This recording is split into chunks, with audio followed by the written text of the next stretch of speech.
Cinema தியேட்டர்ல இப்படி தான் இருந்துச்சு. ஸ்டார்ட்டிங்ல ஃபேன்ஸ்லாம் கொஞ்சம் அலப்பறை பண்ணி கத்திட்டு இருந்தாங்க. போக போக சத்தத்தை காணோம். ஒரு பொட்டு சத்தம் கூட வரல.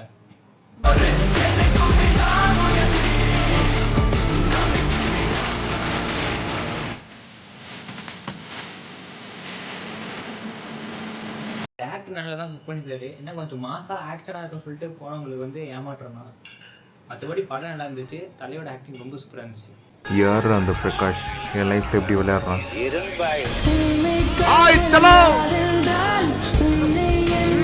இங்க பாரு, உனக்கு இந்த அர்ஜுன் கயல் இந்த ஜோடி பொறுத்தல வேணாம், உனக்கு இந்த பிரகாஷ் நல்லா செட் ஆவா. கடைசி வரையும் பிரகாச காட்டல, அதான் கொஞ்சம் மன வருத்தமா இருக்கு. அங்க என்ன பண்ணிட்டு இருக்க? சீக்கிரமா. எதுக்கு முறைக்கிற? ஒருவேளை இருக்குமோ, டெலிட் சீனா இருக்குமோ?